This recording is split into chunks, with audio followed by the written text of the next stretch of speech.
You're listening to WZYE 95.9 FM. You are listening to WZYE 95.9 FM, the most influential name in Caribbean radio in the tri-state area. Broadcasting from East Orange, New Jersey, the most influential name in Caribbean radio. WZYE 95.9 FM.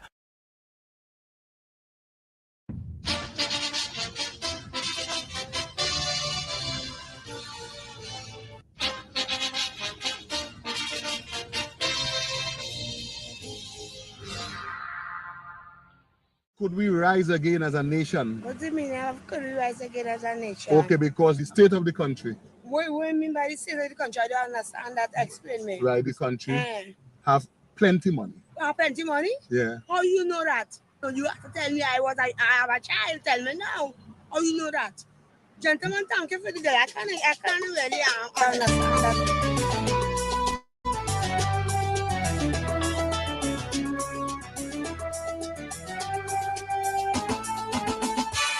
Oh mama, oh yo, my nation is giving way, prophecy unfolding, judgment in morning. I love you still, mama. When will it end? Tell me, how did we come this way? Oh my Trinidad and Tobago. Whilst the nation still hope and pray, the devil busy, I say. Oh my Trinidad and Tobago. Oh no, I'm feeling the pain for you, mama. Revelation strikes at your corner. Still we are holding on. Your children have lost their way, fighting for survival each day. Oh no, going from dawn till dawn. What is happening to my country? Every day is a sacrifice. Blood flowing like water daily. Lives could be lost at any price. The anthem is now a whisper. Some don't care to stand when it plays. The lawless is now in control, so the good folks going away. Oh, my Trinity, strange signs all around we are. The hills are alive in a different way. Your babies are dying, brutally I'm seeing here. Would we rise again from what pain? Yeah. Oh, the mighty dollar, now cast a spell of uncertainty. Oh, my Trinidad and Tobago. You see, when the rich is getting richer, the poor must remain empty. Oh, my Trinidad know that and Tobago. I say, oh no, people balling for pain and hunger, inflation, cost of living higher, can't get no daily bread. So the youth them on top the hill, somehow their bread basket don't fill. Oh no, so they turn to crime instead. The arms of the state disappointed, still their salaries are daunted. Large increase in the fiscal budget, oil money reach a all-time high. Don't buy no jet for so much of money when the hospitals are in need. Poor people at everyone's mercy, so the hill reacting indeed. Oh no, yeah, the people cry, yeah. The hills are alive in a different way. Them who take in we money must pay for it daily one day. Could we rise again come what may? Yeah. How could we truly excel in the midst of all this suffering? Oh my Trinidad. No. And Tobago. Tell me, like Shadow said, poverty is hell, so it seems like the devil is king. Oh my Trinidad. Oh my Trinidad. And Tobago. No. Cocaine and guns in the heart of the ghetto is what we sow, we shall reap tomorrow. Who are we going to blame? Even school children doing crime, well, that is a sign of the time. Oh, my lord, have we now gone insane? Whilst we kill, we own one by one. Skyscrapers going up in town. Chinese laborers at the core. This new city some shall see no more. So we have to hold on to see that 10 days and must to get along. Scraping the bottom of the barrel with all this money in town. Oh yeah. Oh yeah. My Lord, the hills are alive in a different way. You have to do more for the people. Better wages to ease the struggle. Yeah. Could we rise again, come what may? Yeah. In this abundance of wealth, still the poor people cannot cope. Oh my Trinidad and Tobago, it is a stark reality. So much of even a hope. Oh my Trinidad, oh my Trinidad, and Tobago. Oh my, oh no. Some turn to vagrants in the city, homeless children begging have mercy, Lord. Child abuse have risen again. Look like Jean and Dinah come back in town. The girls and them singing the song. To survive by any means necessary, dignity gone down the drain. Some say the leaders have failed to do right for one and for all. When there is an imbalance of the scale, then the writing is on the wall. If you ignore the plight of the people, well, the devil shall intervene. It's only divine intervention. I hope you know what I mean. Well, is it true that God is a Trinity with all these crimes in sweet La Trinity? No. The hills are alive in a different way.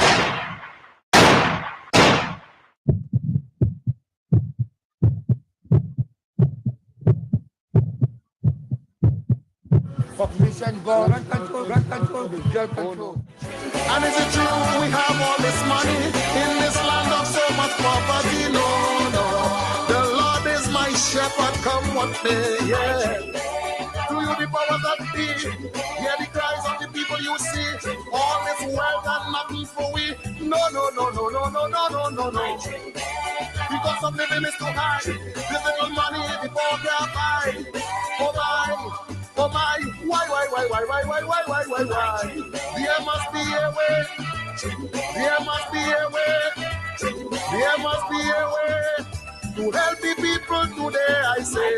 There must be a way.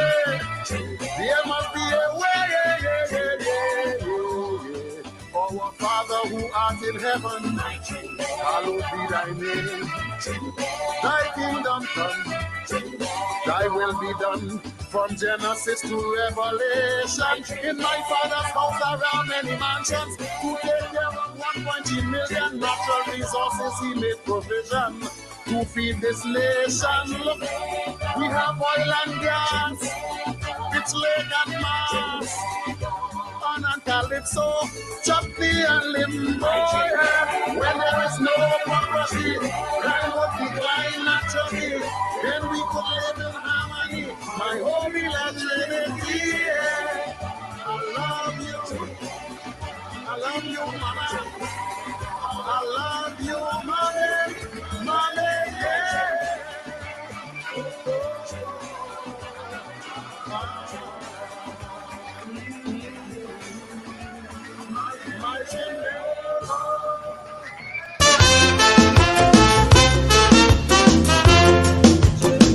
This thing called PNM, this thing called UNC, is one set of dotishness to Mama Kai, you and me. It ain't have no color, it ain't have no race, it ain't have no principles or any values in place. And it was never meant to be the answer for unity. It shares no philosophy with any consistency. For when you watch the pedigree in each and every party, the difference you see turns out to be a case of power and money. Look here, them French Creoles in Centers, Maraval and St. Clair, they don't hold no allegiance or no party here. Rich men must be supporting who they feel going to win. Loyalty, friends, means nothing. nothing. Money is their thing. That's why PNM quite young turn coat to UNC. And when Del Montley, his background showed he was with DAC. Hector Montley, the speaker, swore PNM till he dead. And when the last election over, he was UNC instead. Augustus Ramreka sing, I knew him in Tapia. Next thing I know, he was a PNM minister. John Humphrey changed from Trinity and he joined about 5 parties. So he's only die-hard new and grassroots me. It's PNM and UNC.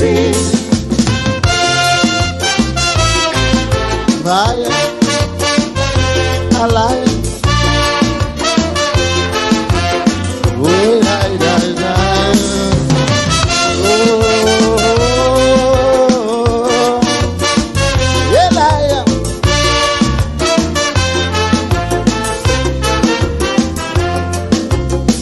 This thing called PNM, this thing called UNC, is only a power play to get our sympathy. It's not about African, it's neither East Indian. It had nothing to do with anybody's religion. Kamaluddin is a Muslim, Mahathir Christian to the brim. Yet Montano the mulatto, different race, same party, you know. Johnny Milton and Rex Awan are 2 Chinese politicians. And while both of them love PNM, Brian Whiteton had a problem.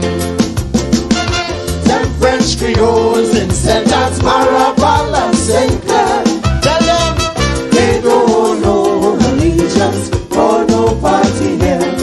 Right through, rich men just be supporting who they feel going to win. Loyalty, friends, means nothing. Money is their thing. The name Steve Ferguson is really an East Indian who with Ishak Galbaran sing, both parties they financing. Joey Saw and Emil Elias are PNM Lebanese, and yet Sabta of the same cast helps UNC pay their fees.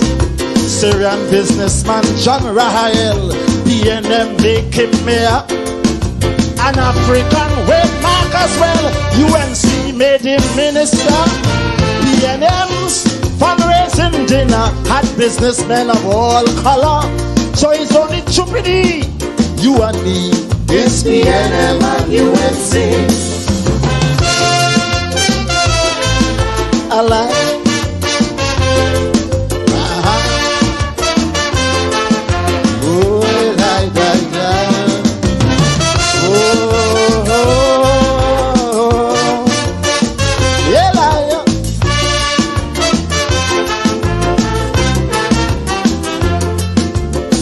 This thing called PNM, this thing called UNC, it foolishly splitting we on the grounds of ethnicity.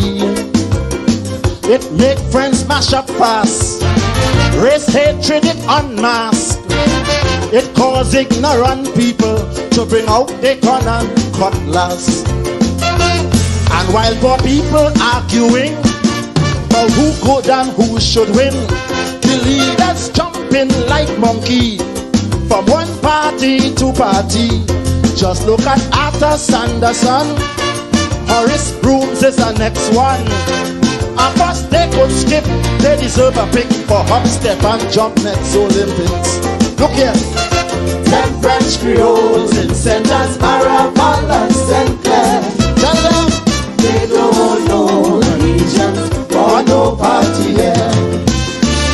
Rich men will be supporting who they feel going to win. That's right. Loyalty, friends, means nothing. Money is their thing. Halsey Bagan left UNC to open she own party. Kamla B says and now free obviously she run wrong to UNC. Abu Bakr supported all three, and now he fund nobody. Errol McLeod walking wrong daily, so you can't say which side he be. ANR, my good friend, walked out on Eric Williams years ago, and yet last year he would say how he loved Eric for so. Ralph Maraj and Manning get away, and Ralph was UNC next day. And yet Curtis, you cussing stupid me for PNM and UNC.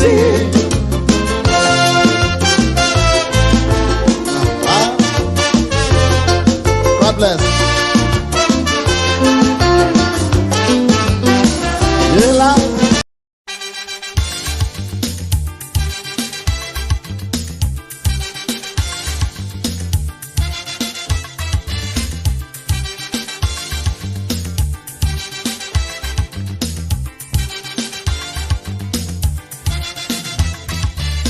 Yeah, you get up one morning, your elders have something, you don't know how they get it, but you want to use it.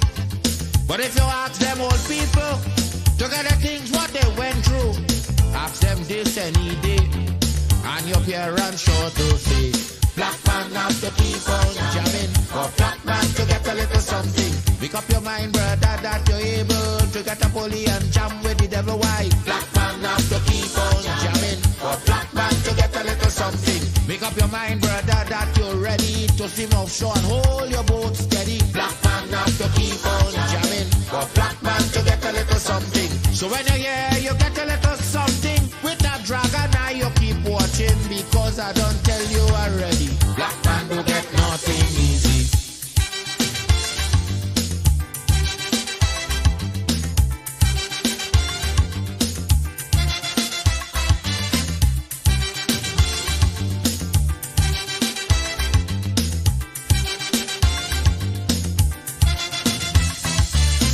You get up one morning, and oil money running. How it come you don't know, so they did care how the thing go. But if they read about Uriah, they wanna find out the pressure. How we get so much old hell to get a penny from TLL. Black man have to keep on jamming, for black man to get a little something. You got to take up your own cash money, pay people for your own refinery. Black man have to keep on jamming, for black man to get a little something. Make up your mind to be a magician, to make money out of scrap iron. Black man have to keep on jamming, for black man to get a little something. So when you're here, you get a little something. With that eagle eye, you keep watching, because I don't tell you already. Black man don't get nothing easy.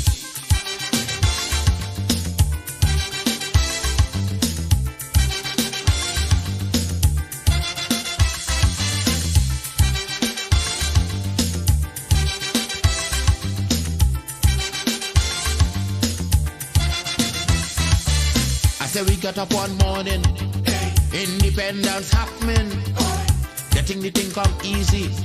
Now they're taking liberty, but if they know about petition, we are to send to England for some woman to tell we in this colony free.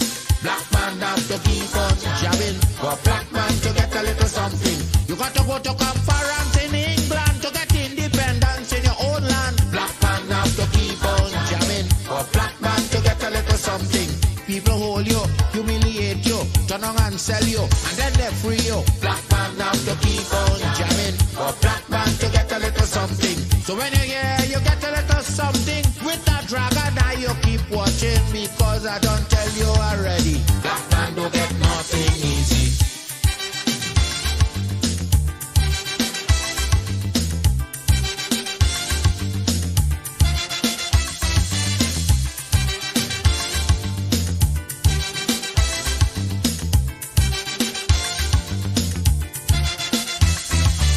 So when a black man gets something, he got to start thinking. You get it there easy. You got to practice economy. From getting licks from the slave master to become the land owner. Brother, is a terrible journey, back with plenty brutality.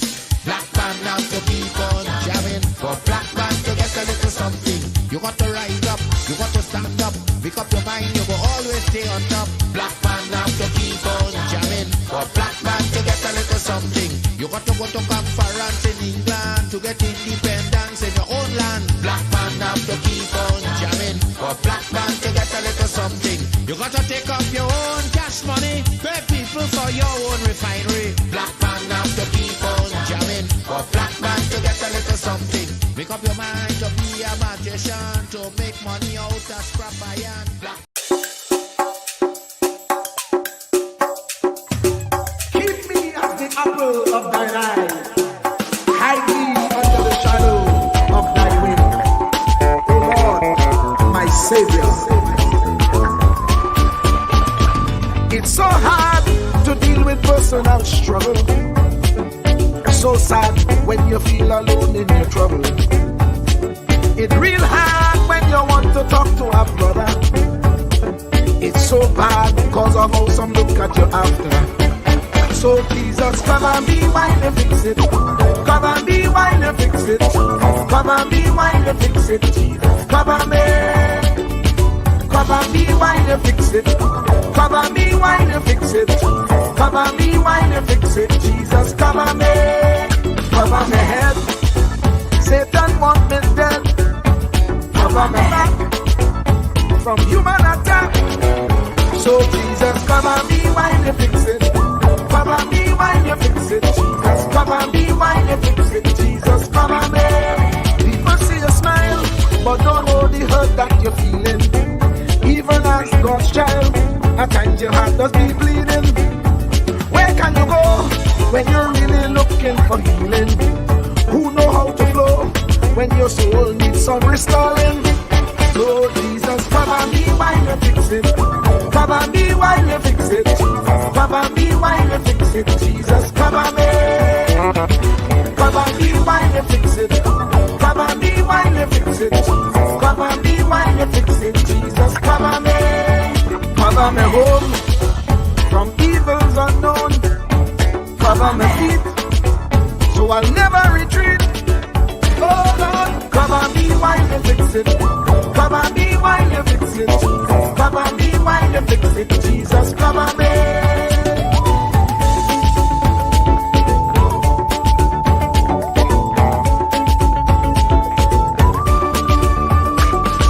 Cover my brother, cover my sister, them who under pressure.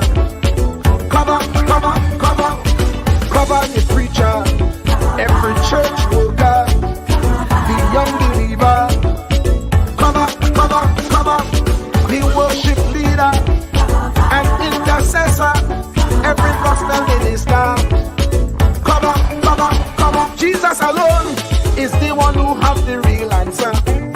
The one on the throne is the true and loving Father. He will hold your hand and keep you from going under. He will make you stand and let you know he's a fixer. Come and be while you fix it. Come and be while you fix it. Jesus, come and be while you fix it. Jesus, come and be.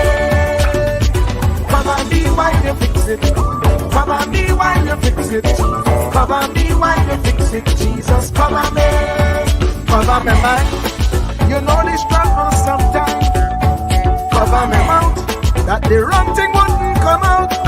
Oh Lord, cover me while you fix it. Cover me while you fix it.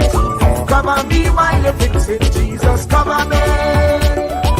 Cover the Christian in the midst of aggression with the power of your right hand.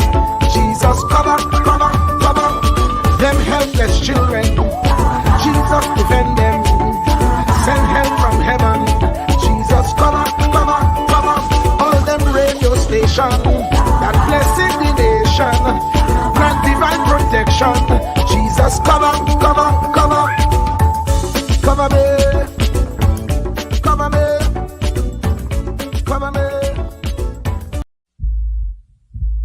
Truer words were never spoken. The less you associate with some people, the more your life will improve.